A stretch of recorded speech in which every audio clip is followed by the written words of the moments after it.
Vous avez un produit ou une marque à promouvoir, un événement à médiatiser, une annonce importante à faire diffuser pour le public béninois et même à l'international. Le groupe de presse La Guérite, à travers sa web télévision Guérite TV Monde, sa web radio Guérite Radio et son journal La Guérite est votre interlocuteur valable. Pas notre savoir-faire, notre audience grandissante et notre présence constante sur le terrain ainsi que sur des plateformes digitales, donnez de l'écho à vos activités pour l'atteinte de vos objectifs.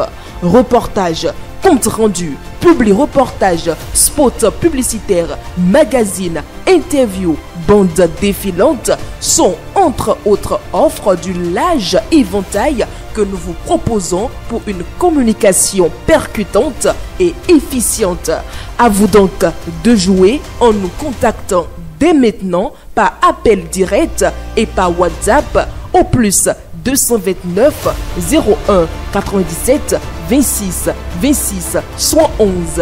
Le groupe de presse La Guérite, c'est la garantie d'atteindre vos cibles.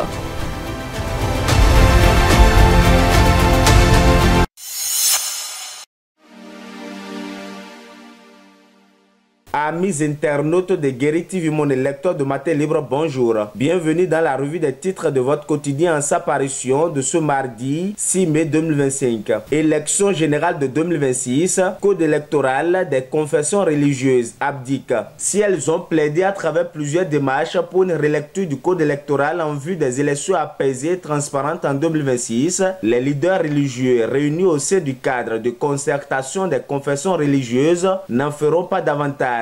En tout cas, c'est ce à quoi l'on doit s'attendre de la part du Croisière, dont une délégation a été reçue en audience il y a quelques semaines par le chef de l'État. Toujours dans le même registre, politique nationale, OB26 à la croisée des chemins, entre débandade et soupçons de main invisible. Va-t-il poursuivre sa vision de départ ou se réinventer? Le mouvement Objectif Bénin 2026 est à la croisée des chemins. L'actualité ces derniers jours montre que ce mouvement, bras opérationnel de Olivier Boko, pour servir son ambition présidentielle en 2026 traverse une tourmente. Il fallait s'y attendre depuis la condamnation à 20 ans de prison pour complot contre l'autorité de l'État de l'homme auquel le mouvement s'identifie. Une première information fait état de l'exclusion de Jean-Eudes Mitokpe lors d'une assemblée générale extraordinaire. Pendant ce temps retour historique, le cataclysme du Dahomey bientôt au Bénin nous apprend le quotidien. Après plus de 2 siècles d'absence, un précieux symbole du royaume du Dahomey s'apprête à retrouver sa terre d'origine. Le cataclysme, tabouret royal à 3 pieds, sera officiellement restitué au Bénin le 12 mai 2025.